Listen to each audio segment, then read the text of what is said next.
This is the Surly Grognards for August 31st, 2015. This is Peter Bowman, and as always, I'm joined by my good friend and co-host, Eric Carlson. How are you doing tonight, Eric? I exist. That's better than not existing. Yay. I guess. I mean, I guess maybe if you're sort of if you're Buddhist, then you're into that whole nirvana thing.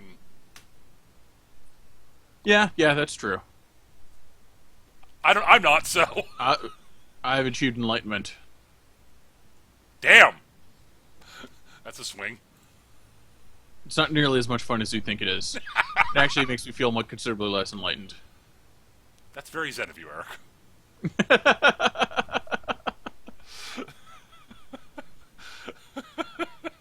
So, we took last week off because it was my birthday, and I wanted to do things other than record a show.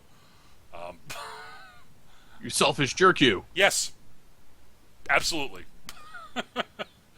And both of us are sort of like, we couldn't come up with a topic we really wanted to like focus on this week, so we're doing a sort of one of our usual talking about favorite moments from gaming back in the day because we've both been gaming for a long time, and Yes. It's something we can talk about for at least an hour, no problem, and it's always fun.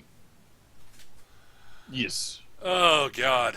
So we before the show started, we were chatting a bit about wargaming because that's one of the things that we get into. Yep. And you were mentioning that you'd sort of a little while back you'd played you'd got into gaming with your previous edition of 40K. Yeah. Right. So it was we were just trying it out with tiny little 750 point armies, and it was my speed freaks versus my roommates Dark Eldar. Right. And as such things happen, it comes down to the war boss charging the Archon.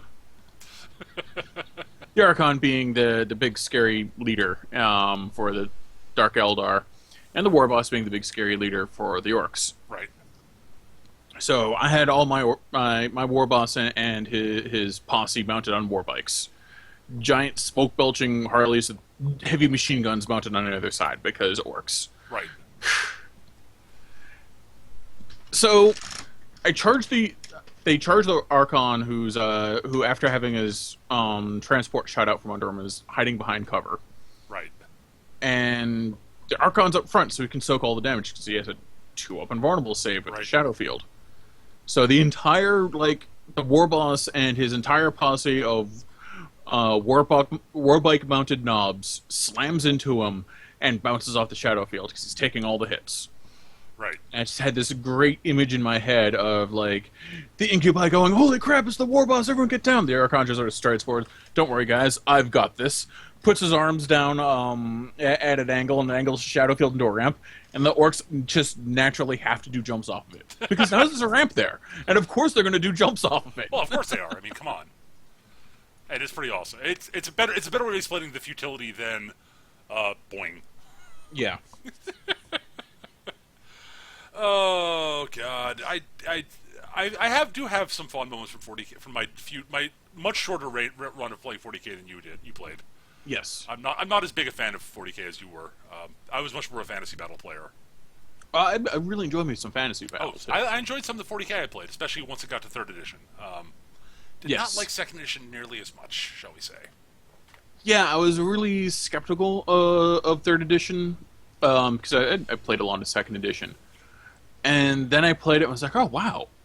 It's a lot better. Yeah, especially given that, my unfortunate thing of my initial army being the Imperial Guard, that was a good choice for 40K 2nd edition. The victim army. Mm-hmm. But I had a couple of games where I actually managed to pull out a win against some pretty scary armies. And then a bunch of games where I got my ass kicked because, screw the Eldar and the Space Wolves. Right, Especially in 2nd edition. Oh, yeah, fuck the Eldar and the Space Wolves in 2nd Ed. Just horrible jerks is what they were. Not sure if I've talked about this one on podcast. I actually played in a small tournament pretty early on in 2nd edition. I brought my Imperial Guard army, and the first thing I ran into was Space Wolves. Played by a guy both of us know, Paul Georgian. Great player. And from what I understand, I didn't really get to know him outside of playing 40K. I found him infuriating to play against, but I didn't. Right. From everything I've heard, Paul was actually a pretty good guy overall. I just never got to know him outside of actually playing. All I know is every time I played him, he had just had infuriatingly cheesy armies that weren't any fun to play against. Yeah, yeah. And I don't fault him in that in a tournament, to be totally honest. No, it's a tournament. You're going competitive. That's just you bring your A game. That's fine. But yeah, it's like oh look, Space Wolf Terminators with Cyclone missile launchers and assault cannons, lots of them, and a Land Raider, and I can't hurt you, can I? Yeah. He tore me to shreds. Game 2. It was Eldar, and it specifically was Harlequins, which is like the worst nightmare for Imperial Guard. Second edition. Yeah. So that I did not accomplish anything in that game because I literally could not hurt them. And then my final game it was a Swiss system, so you play 3 games, and you get paired up against people with equal records. Basically, is the way it works.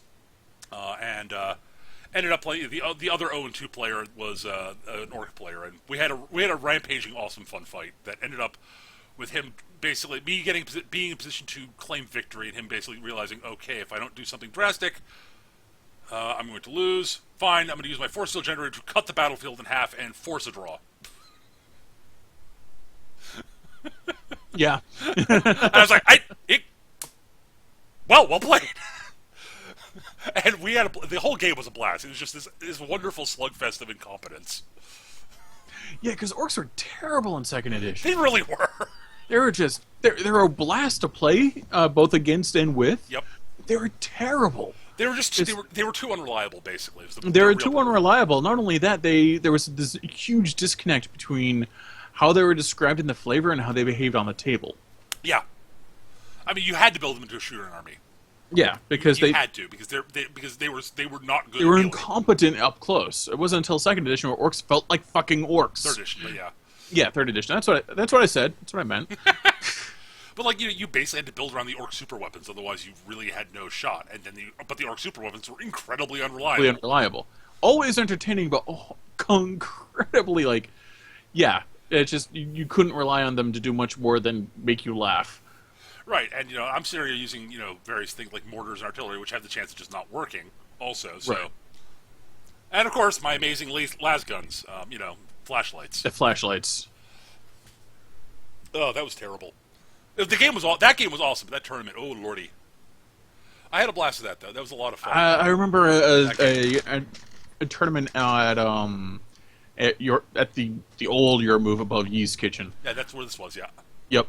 In third edition, Pete Underwood, really nice guy. Haven't seen him in like a decade. Oh, he's great. Was a great guy. Great guy. Great, really nice guy. He played Tyranids and oh god, actually took home he actually went to Games Day back when Games Workshop still ran their own tournaments. He came in first. Yeah, he won a Golden Demon. Yeah, I think it was for his Winged Hive Tyrant because he was one of the first people to make one. Yeah, he was one of the first people to make one. That model's fucking gorgeous. He placed in the tournament really high.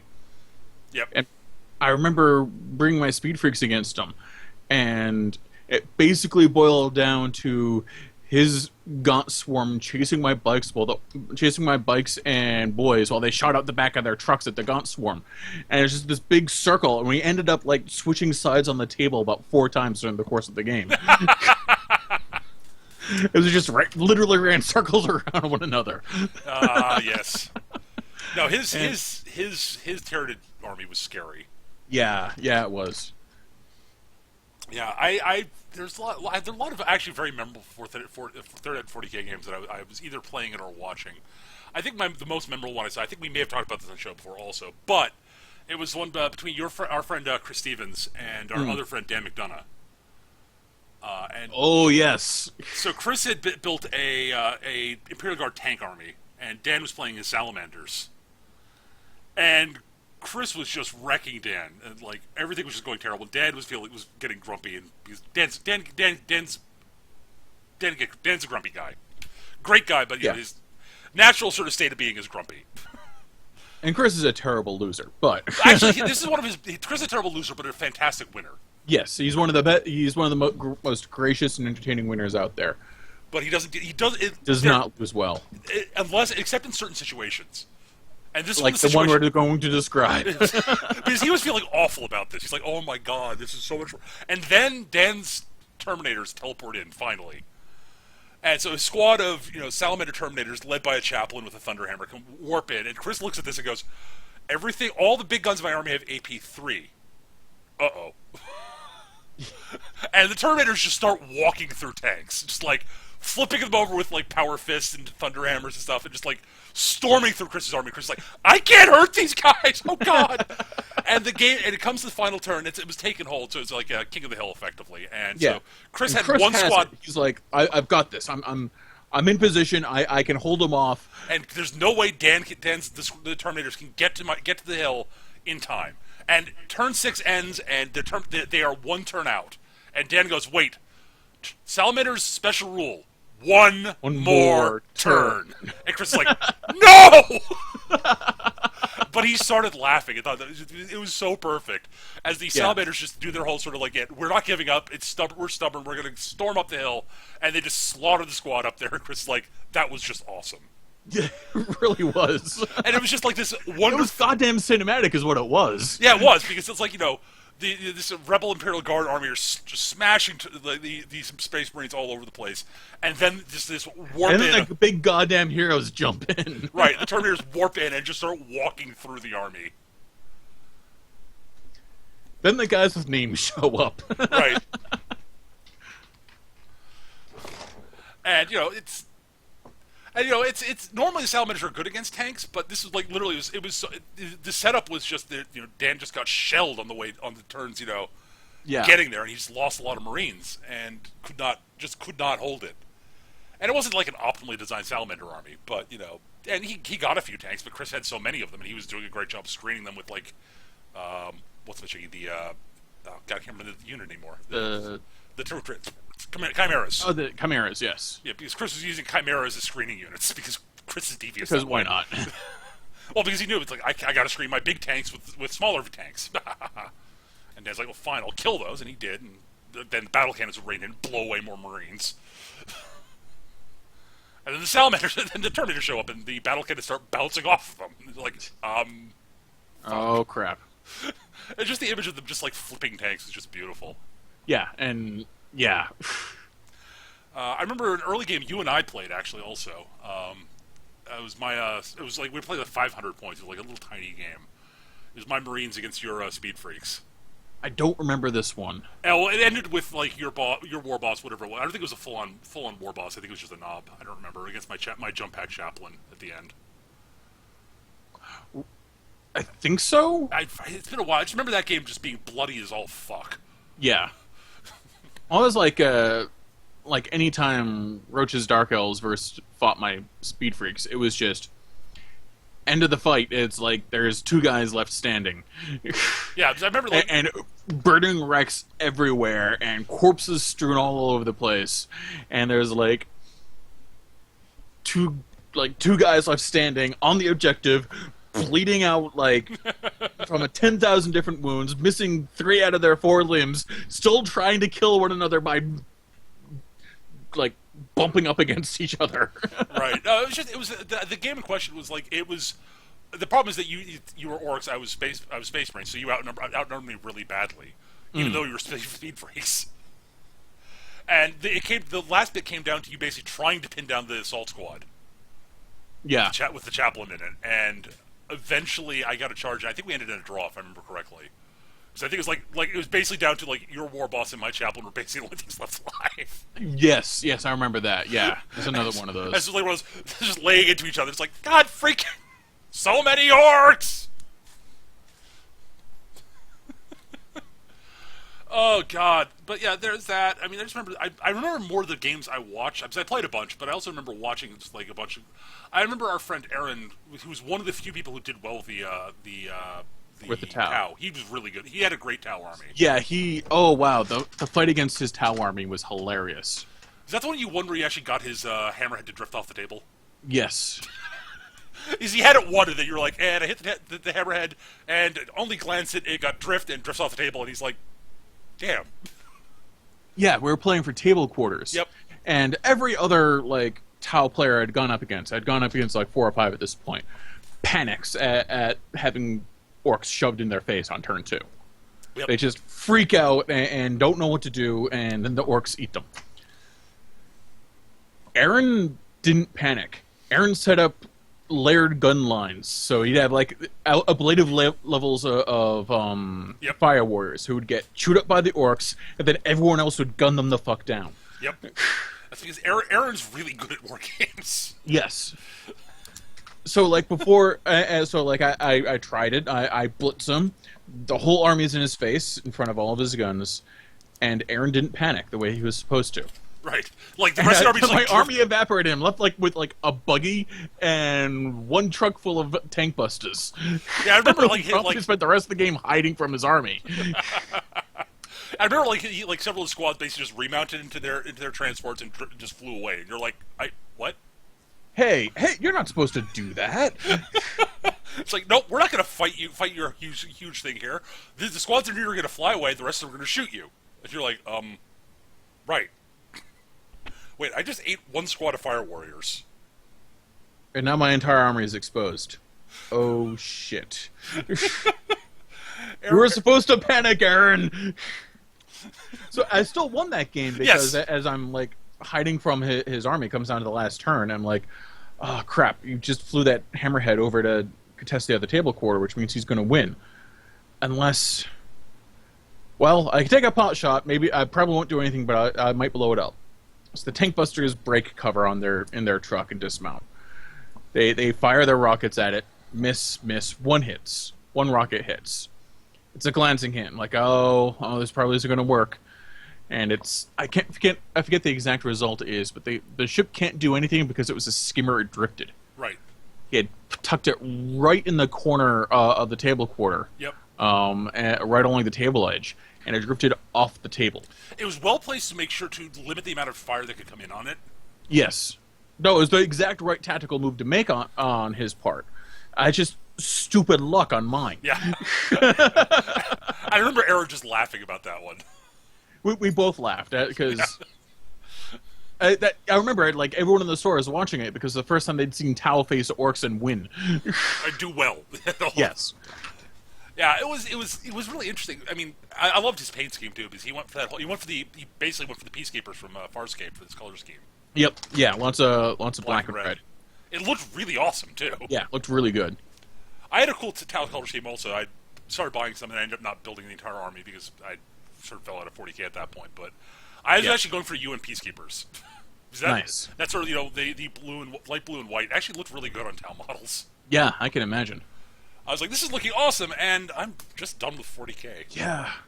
I still remember the instance where I just gave up on 3rd edition. Yeah. And like, I was playing a game against some Khorne Berserker army. Oh, God. And the army was very much wind up and go. Well, there's very little actual interaction from the player about how the army performs. Khorne Berserker army, you say? Yes. And I was completely outplaying him. Like, I was leading all his Berserkers on, like, a merry chase with my totally expendable buggies. Mm-hmm. And he pops his bloodthirst, and I'm like, that's fine. My war boss, the power claw, can fucking tear that apart. I miss with every attack. Oh. Everything misses. The bloodthirster proceeds to eat my army. I'm like, you know what? I think I'm done. Yeah. I completely outplayed him, but I lost. Yeah. That sort of thing reminded me of why I loved Fantasy Battle for a long time. Because I remember this one wonderful moment of basically, a Chaos Lord and a dragon charging into a unit of Night Goblin Spearmen. And the Night Goblin player, the Orc Goblin player, having basically set this up to completely sucker the Chaos player into doing this. Because he laid it up as it was a trap. So the Chaos Lord comes swooping in, and like he just murders the fuck out of the goblins. He kills 7 of them between him and his dragon.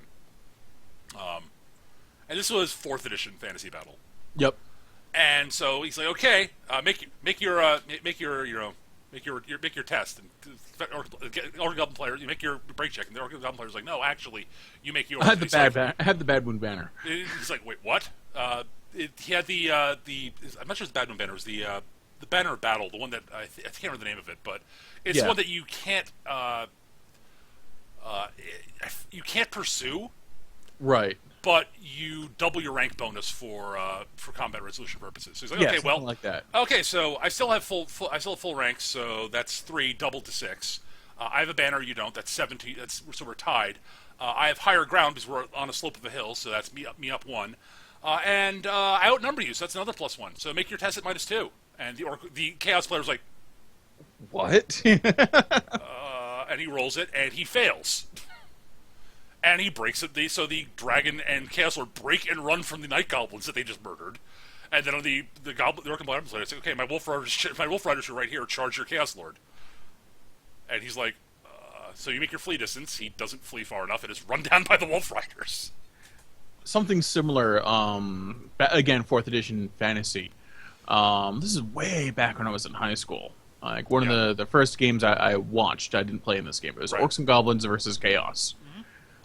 And the requisite bloodthirster that was part of every Chaos army at the time charges goblins. Not night goblins, not forest goblins, Right. just goblins. Completely like expendable unit, except this unit was like ended up holding some important aspect of the army together. Right. I forget how. So the bloodthirster charges in and proceeds to roll nothing but 1s on his 10 attacks. Oh no. The goblins also miss because they're looking for 6s to hit the goddamn bloodthirster. They made their terror check, by the way. Right.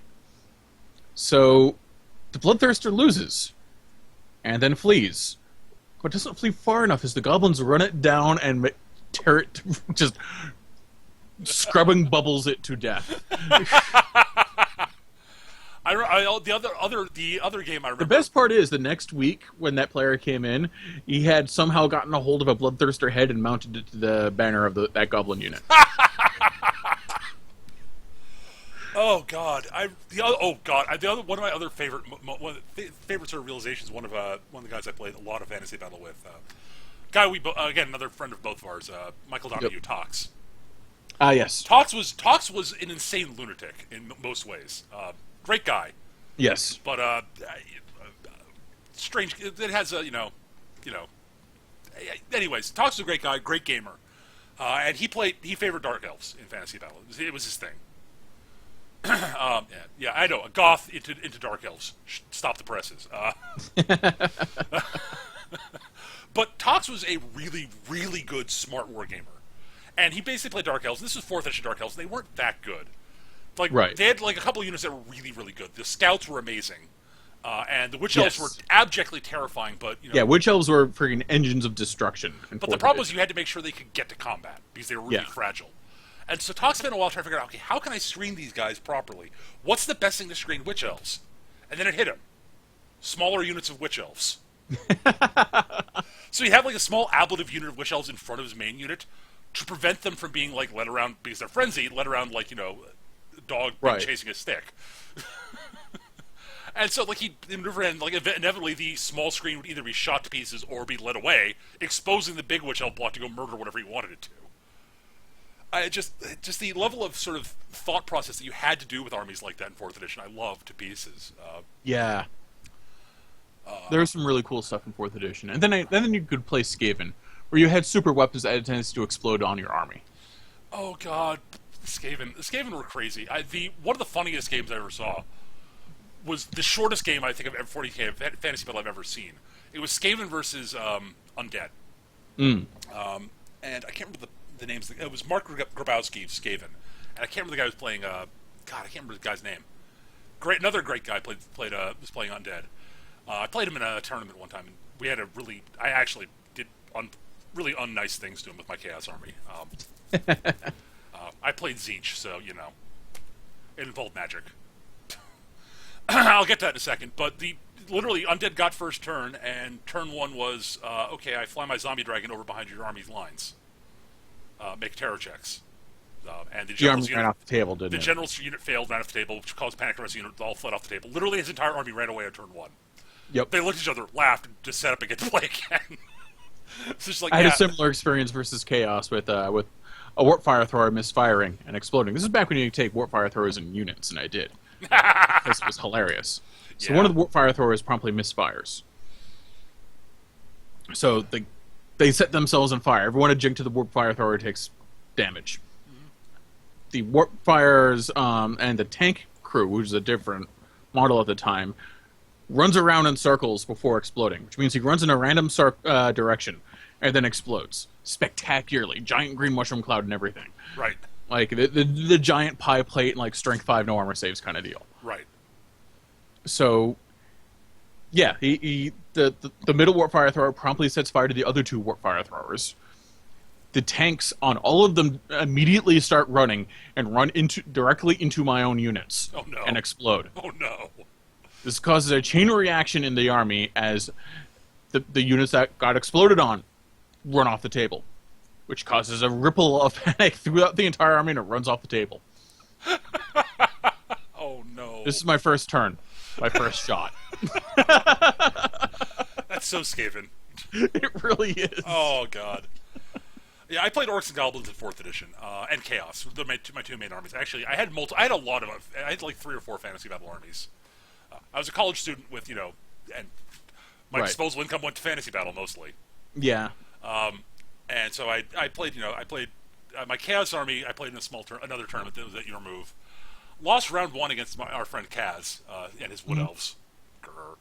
Stupid Wood Elf general with the bow lowered in potion of strength.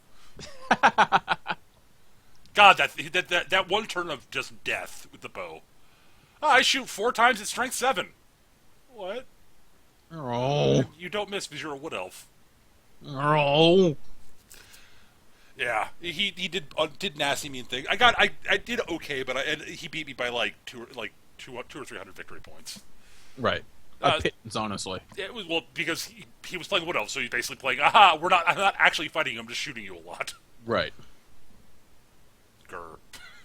Game 2 was against I can't remember the guy's name, but he was playing Undead. This guy was playing the Zombie Dragon the previous game. And I did the unfortunate Tzeentch thing with my Tzeentch sorcerers on discs flying around, and with the various I completely screw you spells. I'm like, okay, well, all right. So I hate to do this to you, but it's the right move, and you left your general position where I can take advantage of it. Fly up and make a toughness check or die. Oh, he died. I'm a vampire lord. I've got the Karstein ring. I reappear over here. All right, the other one flies up and blue fires Tzeentches you until you're dead. You're dead. Your army falls apart. Oh. Sorry. I felt really bad. It was like, it's the tactical right move. I'm sorry. It was mean. The end, and the game was going sort of okay for him until that point. Not great, but I was beating him. My dragon ogres were just mauling a gigantic unit of skeletons, as they're wont to do. As they are wont to do. My beastmen were tied up in another unit of skeletons, etc. The usual stuff. Yeah. I think probably my favorite loss in the game is actually War Machine. Oh, yeah. So I'm playing against our friend Tor, who's playing the Protector of Menoth, and I'm playing Khador because Khador. Right. And of course I'm using the Butcher, because he's the fucking Butcher. And this is way back in Mark 1, right after Escalation came out. So we're all playing with the new Warjacks of Renown and trying stuff out. So, there's some kind of problem there's something that's causing me trouble in the Menoth line. So I send the Butcher for spot removal, because that's what he did really well in Mark 1. He goes in and he just explodes it. And then he casts Iron Flesh on himself and he just stands there like, come on, come hit me, bro. So what ends up happening is the new Menoth Jack at the time, the Guardian, I think it was the heavy with the spear and the arc node. Okay. Charges the Butcher. Like, okay, whatever. Miss, hit, crit. Okay. Spear has something called critical pitch, or at least it used to. Yeah, I remember that. Where it would promptly throw them, if you, on a critical hit, which is 2 of the same number on 2 dice, or on 2 or more dice, really. Yep. It would, it had the option of throwing the enemy model, which is exactly what he did. He threw the Butcher into the middle of the unit of Zealots. Holy Zealots and the Protectorate are basically just exactly what it sounds like. Peasants with fire bombs. Yep. So, all of these guys with grenades turn and look at the Hadoran Warcaster sitting on his ass. Yeah. They promptly fill up his lap with grenades. The Butcher dies. Game over. Oh God! Similarly, I have another fond memory of a loss. It was one of my early games, actually, when I first started playing against our friend Roach in War Machine. I was playing I was playing Signar, and he was playing Crix, and he was sitting there. He was playing Scar, so he was going for the whole Scar bomb thing, and I was just not letting him do it.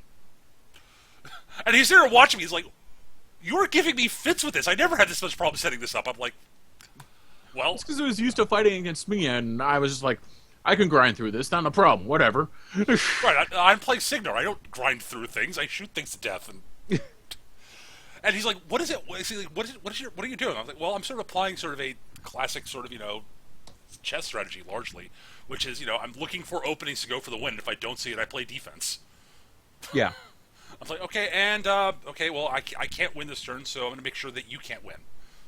So I'm giving him no openings, and it was this long, slow, like really tactical and intense battle where we're just like slowly grinding each other under. And he eventually got my Warcaster. I think I don't remember who I was playing at all. It might have been Siege. It's either Siege or Striker. I forget who. But it was this really cool sort of long tactical game where he basically was having to like use his his sacrificial thralls for Scar bombs just to clear paths to like important units. Yep. And he's just like, this is just he was like what on earth. He'd never played against a Signar player doing this before, because our other friend who played Signar, Jay, great player. He played very differently stylistically. He played very aggressively. He was very aggressive. I'm much more of a defensive counterpuncher for the most part. Yep. That's the way I generally play war games, is with a few exceptions. I mean, like when I played orcs, for orcs I was a counterpuncher in fantasy battle. Basically, I'd sit there, sucker you in, and then I'd sucker you in, shell you with catapults and stuff, and wait for you to get in position where I could like swing onto the flanks with my cavalry. Which is largely how I play my Skaven. Right. Well, except without the cavalry and more super weapons. I didn't have super weapons. I had catapults. But with Signar, it's like I'd set up gun lines and units to flank on the outside, which were usually my jacks. And that was a really cool game. You and I had several just like ridiculously close games in a row against each other. Oh yeah, Siege versus Butcher. It was just classic grudge match. Like two guys who will not die. Yeah. And very dangerous, like alpha strikes, but entirely different stylistically. Stupendously dangerous on their own feet turns. Right. So like it was that like I think almost all the games between us doing this was literally like one of us going for the kill, failing, the other guy going for return kill, failing, and then losing. Yes. It's like the initial assassination run. Whoever would try it first would always fail. But they'd end up winning the game because the return assassination would fail. Yeah. Like we left each other on the return attack. We ended up leaving our warcasters like 1 or 2 vitality each total. Yeah. It's just like, oh my god. The one game where I got to decide, you got one really decisive win over me. I forget what army you were playing. You're playing Canada. I forget what I was playing. The decisive win I got over you was when I was playing my small Crix army with the Coven. And you, as always, forgetting about Ghostwalk. Fucking Ghostwalk. Fucking Ghostwalk, the bane of my existence. I'm like, okay, well, my Scarlock will... It's like the one trick I just can't learn to learn. Because you had done a brilliant job of hiding... You were playing the Old Witch, because you were playing... That's right, yes, I was using the Old Witch. Right, so you're doing a great job of keeping her out of, like, away from my guys. I'm like, okay, well, the Scarlock will use Ghostwalk on my Bonejack. It'll go through the woods and stare at the Old Witch. And you're like, oh no. Oh, I know what's happening. Yeah, and the Coven then proceeded to... Stygian Abyss, their attack spells, like Stygian Abyss, dead. Third one dead. It's like, you're like, oh. Always forget about Ghostwalk. Because there was no way I could get to you without Ghostwalk. Yeah. Well, she's a great control caster, is the thing. Amazing. Like an amazing control caster, which is something Kador doesn't really have. And you're not used to playing. Yeah. You did a good job with it that game.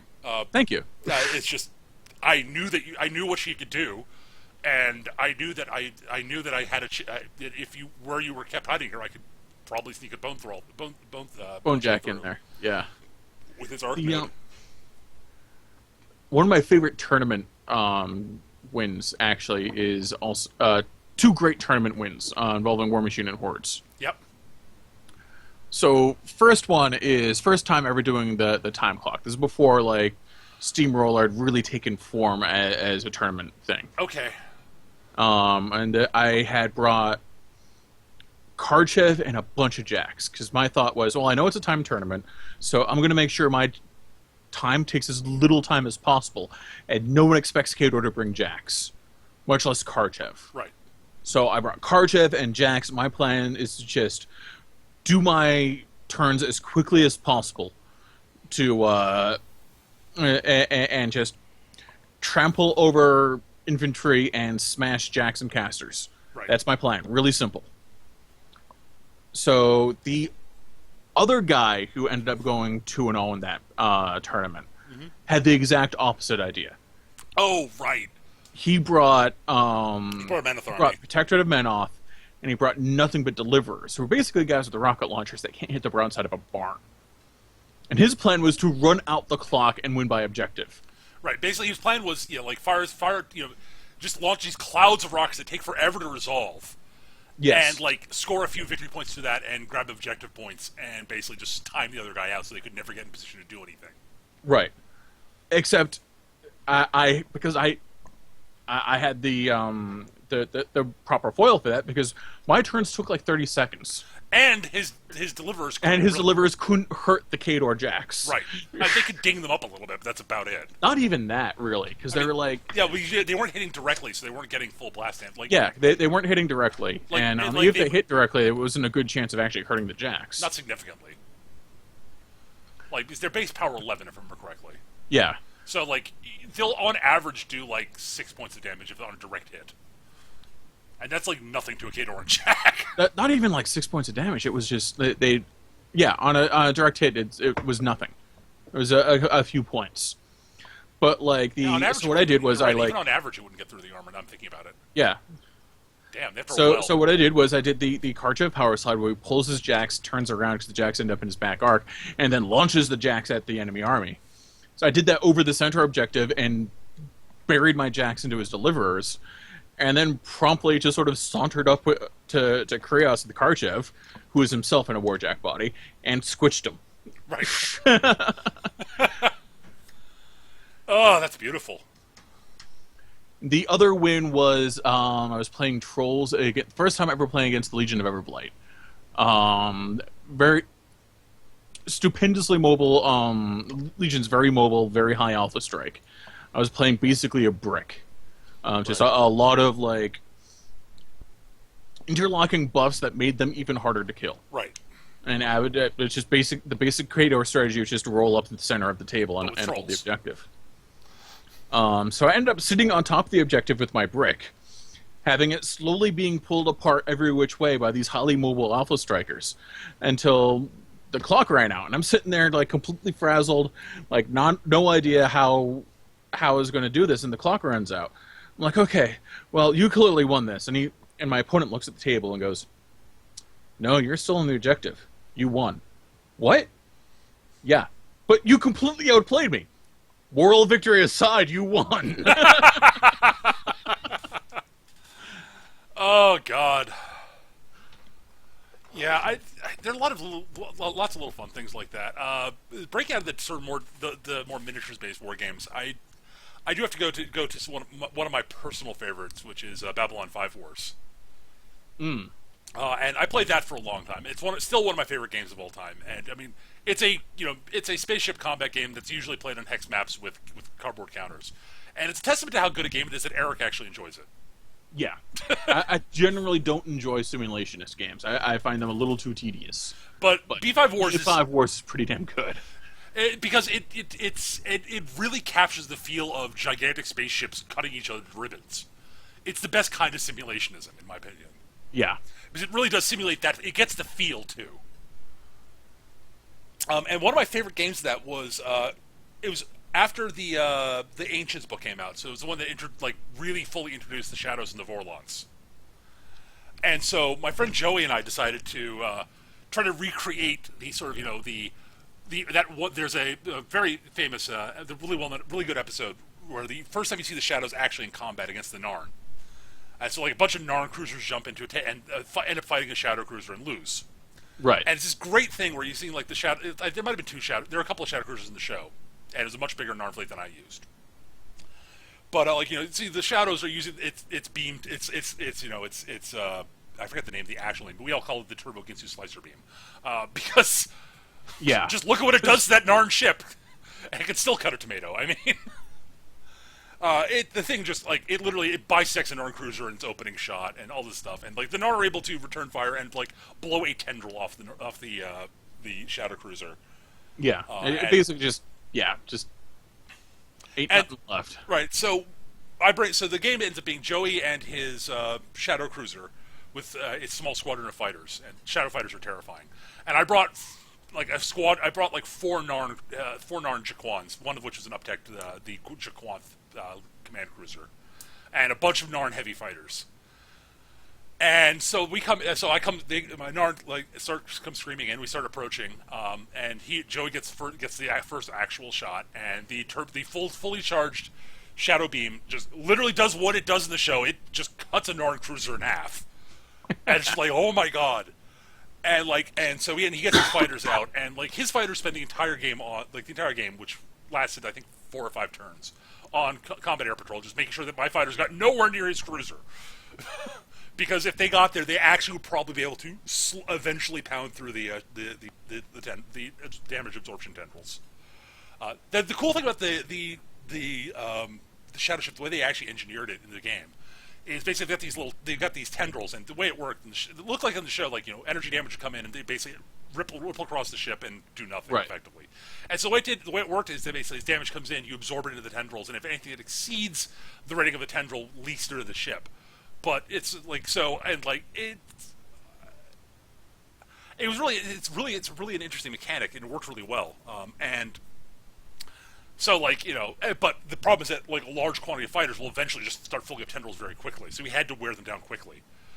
And so my cruisers open up, and they basically just concentrate fire on the ship, and eventually I do blow off a tendril. Like I've got this gigantic salvo of just heavy lasers just come pouring in, and like I blew up a tendril, which is bad for him. But the big problem that the Shadow ships have is that once you get past the tendrils, they're small and squishy on the inside. Yes.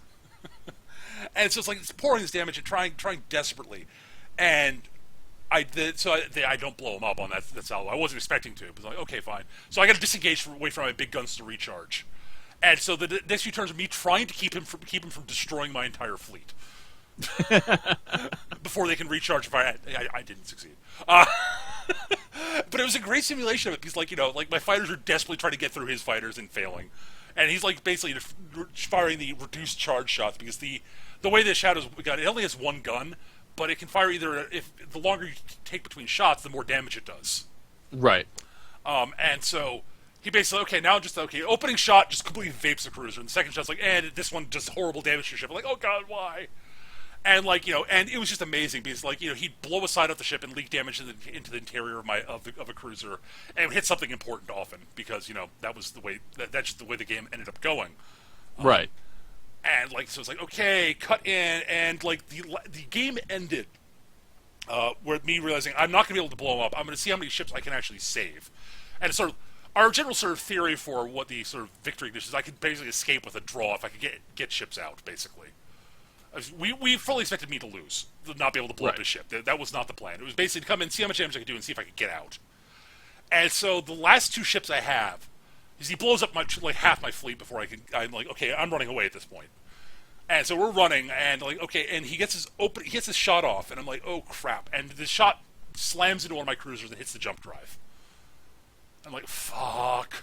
Dun dun dun. And so the next turn, okay, we're trying to jump out. Both the ships use their jump drives. The ship with the damaged jump drive fails its roll and it blows up. The jump drive goes and takes it with it. And I get the other jump point opened. And I'm basically trying to escape, and then he uses the other the other, quote, weapon on the ship, which is the vortex disruptor, which basically what it does is you can shoot it at a jump point and cause it to collapse. Oh, right. And he does it on top of my ship, and it dies, and it's like, it was perfect. He wiped out my entire fleet in just perfect Shadow Tech ways. And it's just one of those, that was literally the way the game was supposed to go, and it went that way, and it was so glorious. And I got a few of his fighters, and I managed to ding up his cruiser, but he took out my entire fleet. And I will say this: Ages of Gaming, the company that made the game, did a brilliant job with both the Shadows and the Vorlons at balancing them properly against the younger races, and that an individual ship of that rate an individual one of those two ships is designed to be able to fight an entire fleet of younger race ships and have it be an actual fight and be an interesting tactical fight. That the Ancients should win, but if it's an equal point value game, it's still basically an equal game. They did a really good job of point balancing it. It was fantastic. They lost their way a little bit later, some of the later stuff they introduced, but for a long time they did a brilliant job. Unfortunately, by the way they did it, the Shadows and Vorlons fighting each other was kind of not that interesting. Yeah. It basically came down to Vorlon opens up with its lightning cannon on full charge, firing in piercing mode, and assuming it hits, and it probably will, it basically has a 45% chance of basically destroying the Shadow ship. And if it does, game over. If it doesn't, basically there are several locations, several things it can hit on the inside of the Shadow ship. That if it hits it, the Shadow's dead. Like, it can blow up the structure, the ship blows up. It can kill the pilot, the ship's dead. It can hit the blow off the gun. That means the Shadow can't win because it has no gun anymore. Right. But and their bunch of results are okay. Like, if you blow off the power absorption system on basically divided in halves on the ship, one side left side and one right side. If you completely destroy the system on one side, then it's still a fight because the Shadow can basically then it becomes a tactical fight with the Vorlon having to recharge and the Shadow trying to wear the Vorlon down quickly, while all the time trying to keep its damaged side away from it. And there are a bunch of results which are, I did nothing useful to the Shadow, and I'm basically tapped for a while. The Shadow's going to cut me to pieces, and I'm probably going to lose. Yeah. So it's not an actually interesting game, but it's an interesting thought exercise. We basically worked it out. I'm like, okay, so, yeah. It was unfortunate that it worked that way, but the Shadows of the World were so well designed to fight the younger races that I can forgive it. Yeah, it's an acceptable thing, and it's not going to happen very often, even in a tournament. Oh, well, yeah, they didn't allow the Ancients in tournaments. Oh, okay.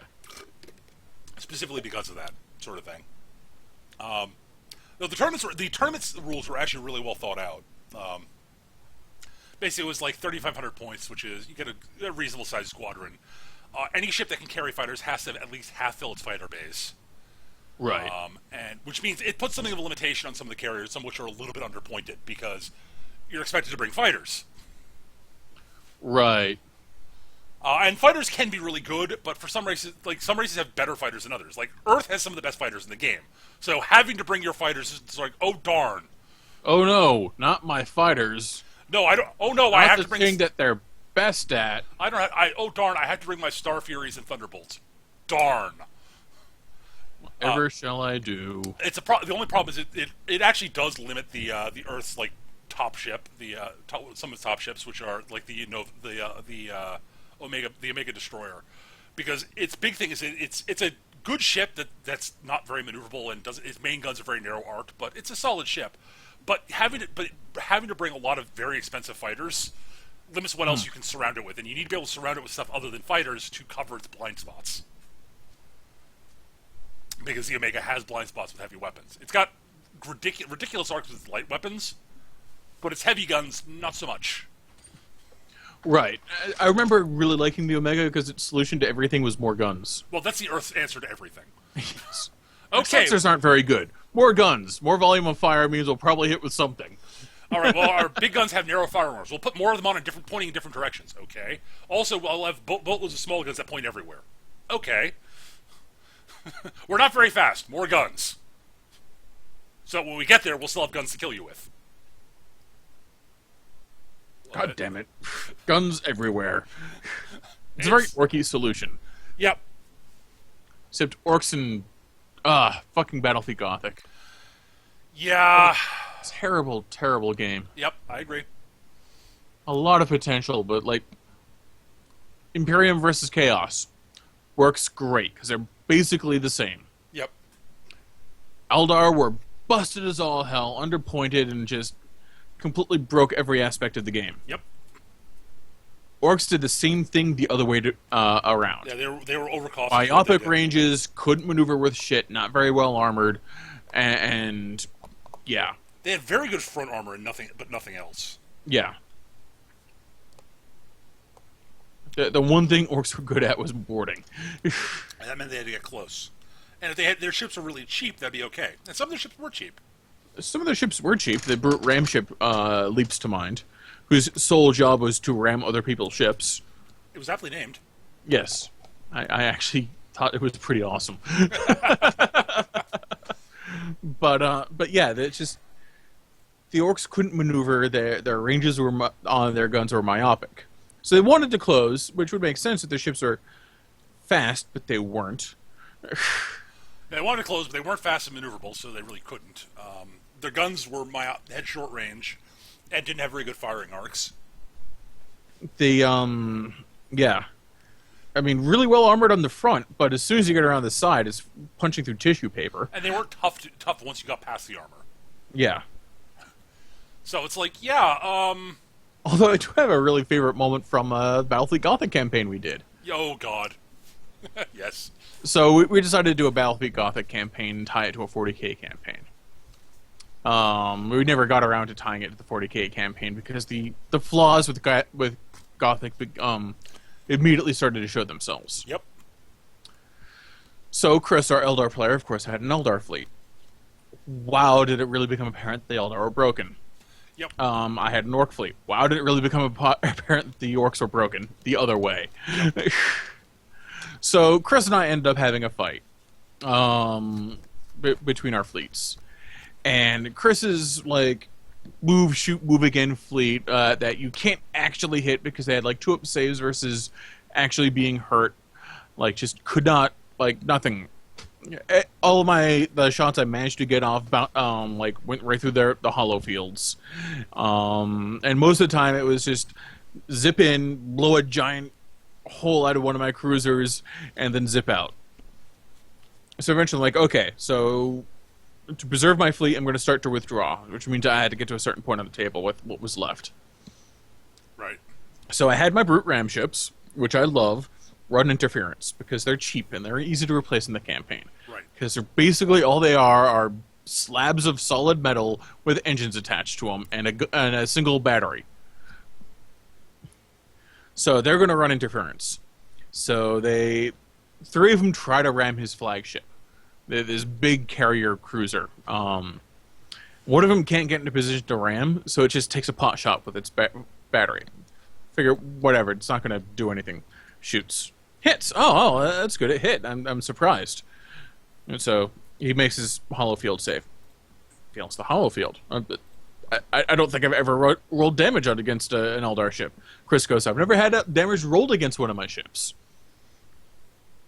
So we look up how this works for Eldar, because it works differently. We're like, oh, Chris is like, oh, this is really bad. Whatever happens, something really bad happens to my ship. And I'll probably have to put it in dry dock for the next game. Oh, well, I guess that's... a moral victory? That sucks. Moral victory, I guess. I mean, you're still going to eat everyone alive with everything you have left. So I'll roll on the damage chart. Roll just high enough to blow the whole damn thing up. Yeah, these Eldar are invulnerable until they're not, basically. Yeah. Once you get past the hollow field, they're made out of spun glass. Yep.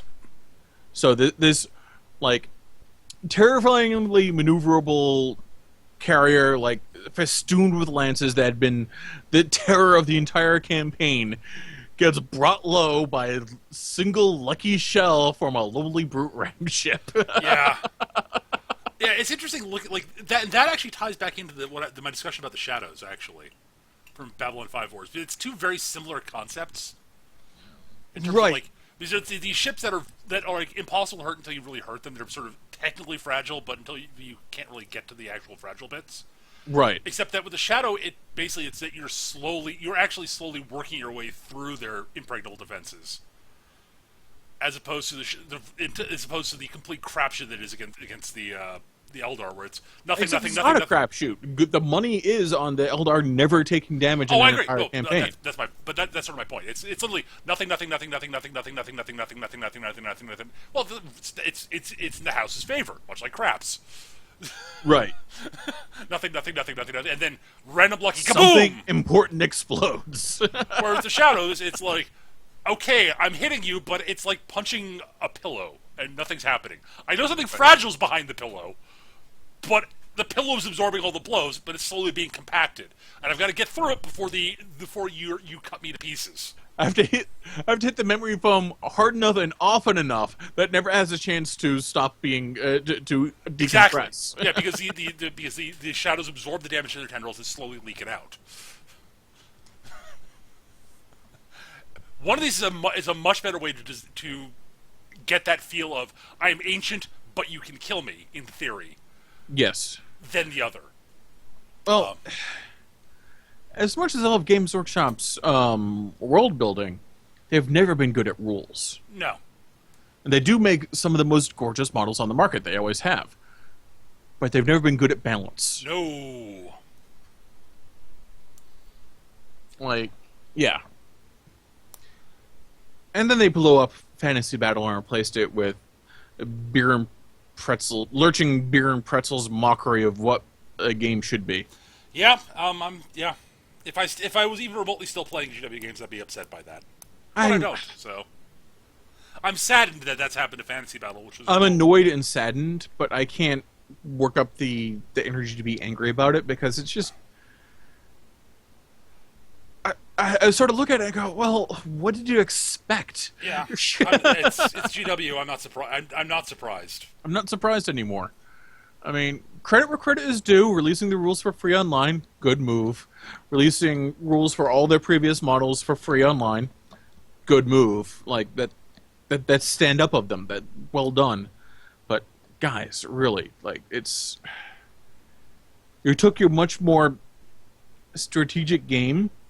Because 40K is their tactical game, and Fantasy has always been their strategic game. Yeah, well, 40K is all about, sort of pinpoint tactics, and Fantasy Battle is always about grand maneuvering. Right. And they threw it out the window. Yeah, well, maneuvering's hard. Yeah. And, it's partially because they wanted to see if they could get more market share in the States, and Fantasy Battle was nowhere near as popular in the States as 40K was. That's true. Yeah. And Fantasy Battle hasn't been performing nearly as well as 40K for GW for a long time. Yeah, for a long time it was, 40K was bigger in the States, and Fantasy was mostly more popular in Europe for a while, but that started changing over the, starting around about 2001 or so. Yeah, that's partially because it's around the time, they really started their marketing blitz on, look at these Space Marines. Aren't Space Marines awesome? Yeah.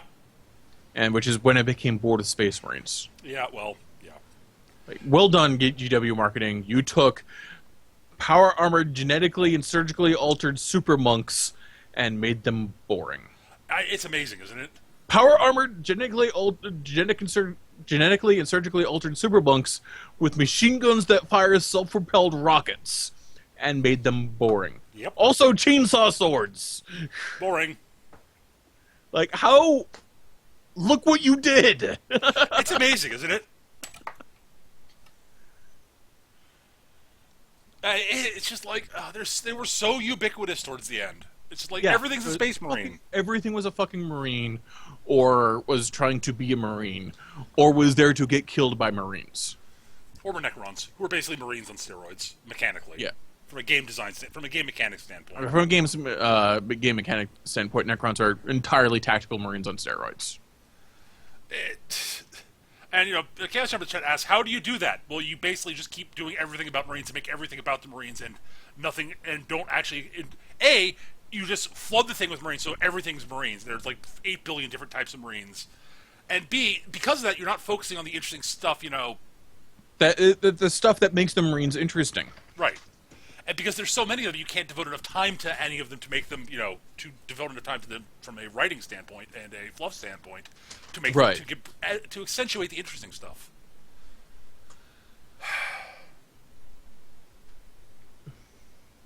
Which is a shame. Yeah. And but it's like even like they just didn't give enough. It's just like, oh my god. So there were the 8 billion human Imperial Marine chapters. There were all the Chaos Marine chapters. Yep. And then as I said, the Necrons were mechanically Marines. I mean, they were Marines with better guns and were tougher.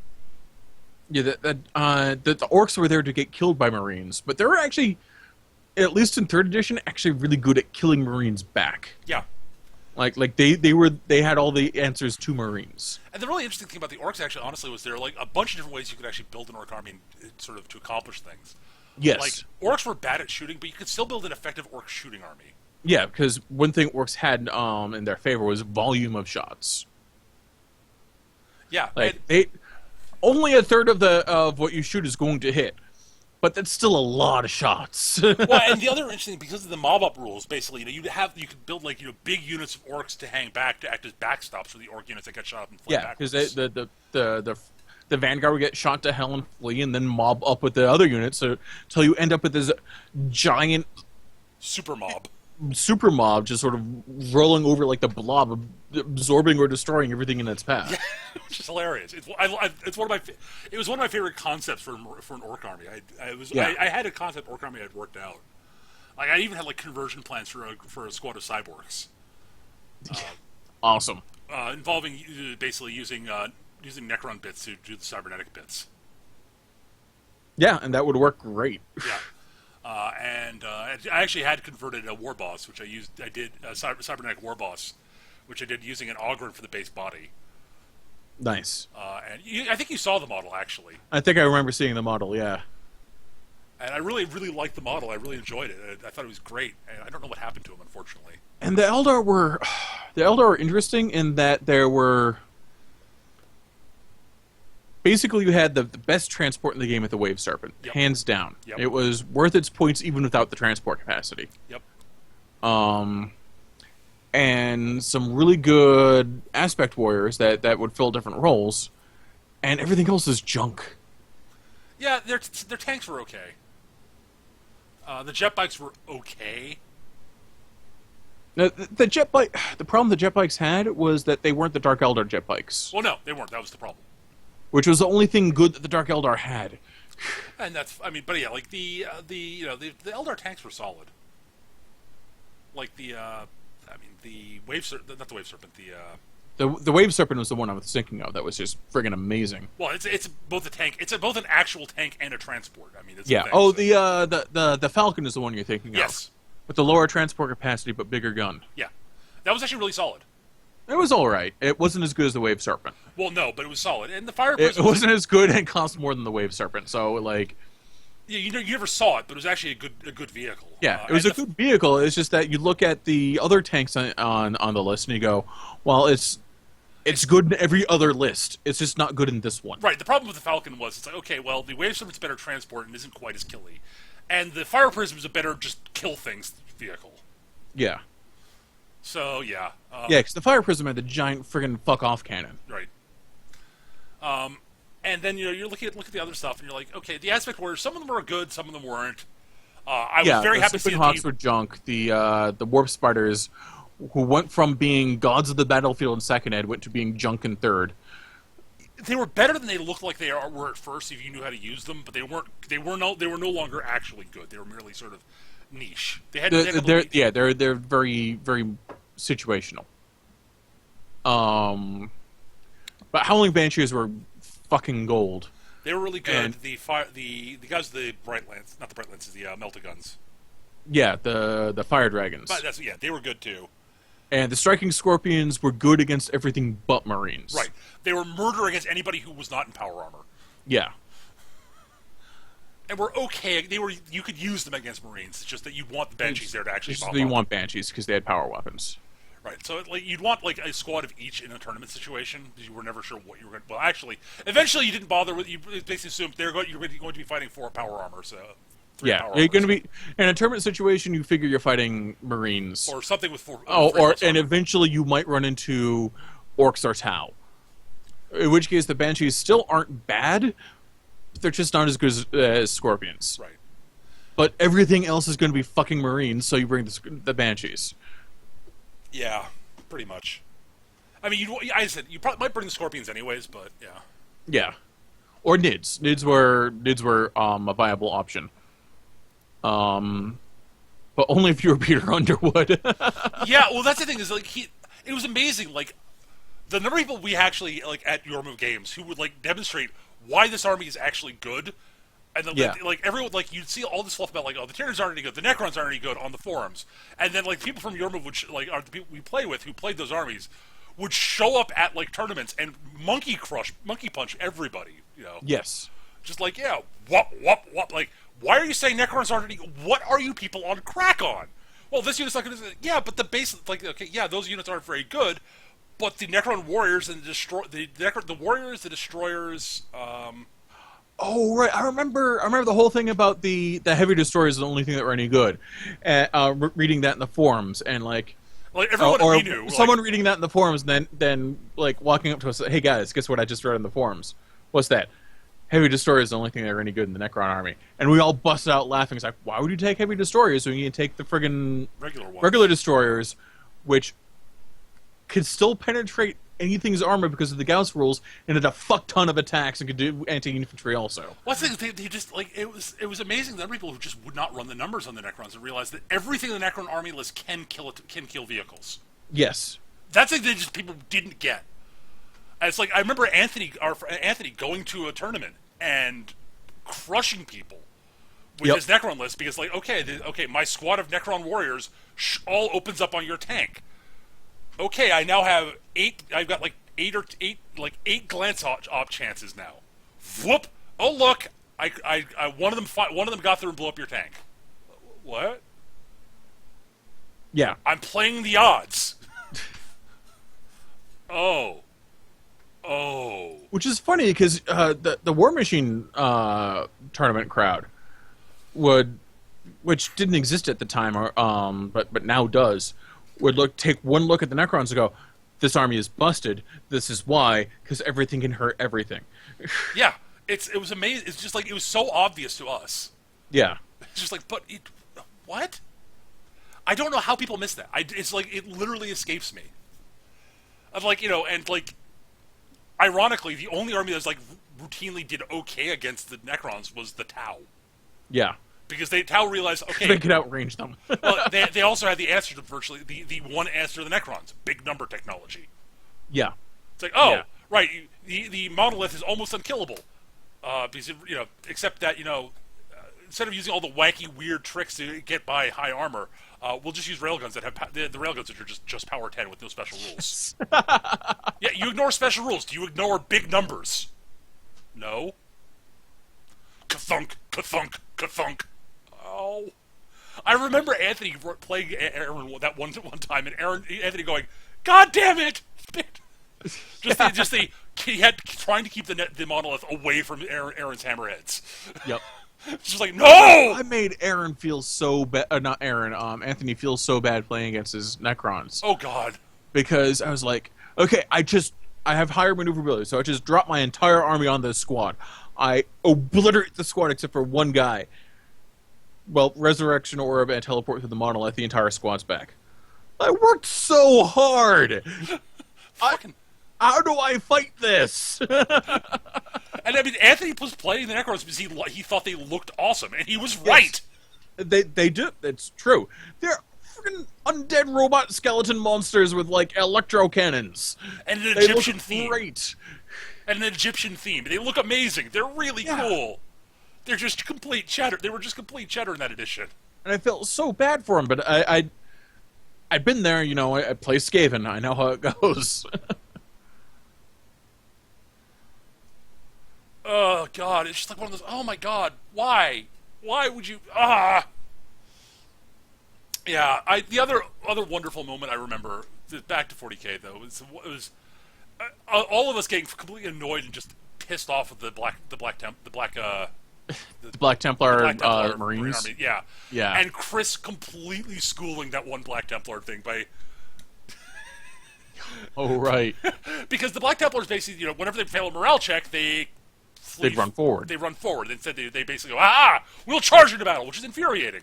Except Chris realized a really nasty trick, and so he started tank shocking them with his wave serpents, and they fled into the wave serpent and were auto killed because that's what happens when that happens. Yep.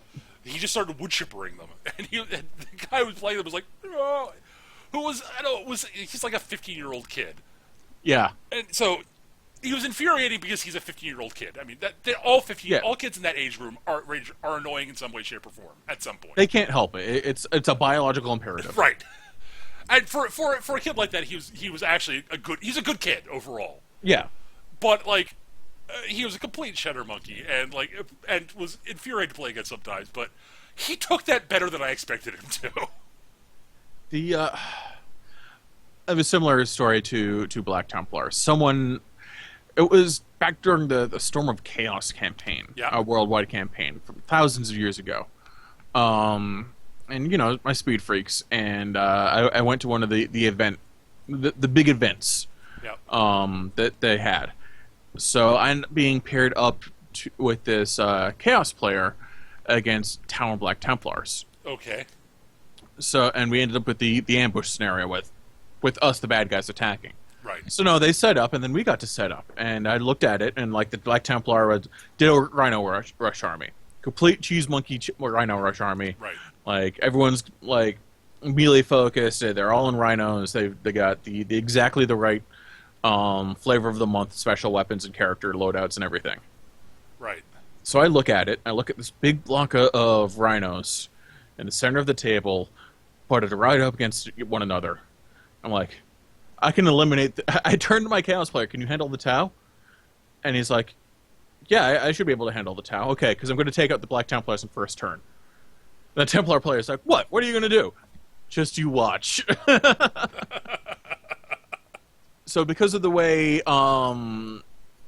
ambush is you've got this big big setup on one end of the table for the attackers, and then there's a little strip on the flanks.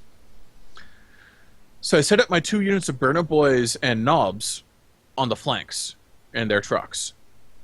Right. It promptly drove straight at the flanks of the Black Templar rhinos, got out, swarmed over their egress points, and tore apart their rhinos. Right.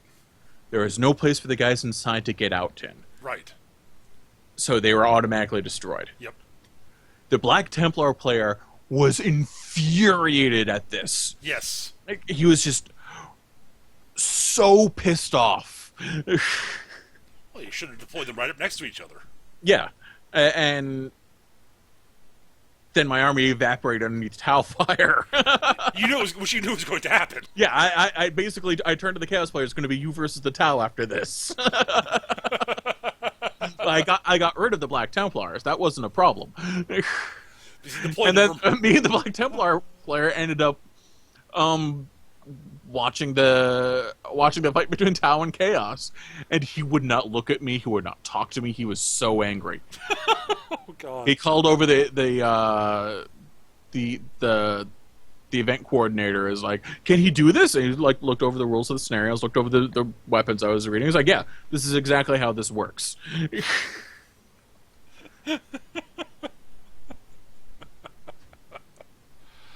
Oh God! Yeah, there's almost nothing. I would have felt bad for him if he wasn't obviously playing the flavor of the month cheese monkey army. Yeah. Honestly, there's almost nothing more satisfying than breaking a cheesemonger through actual clever use of the rules. Yes.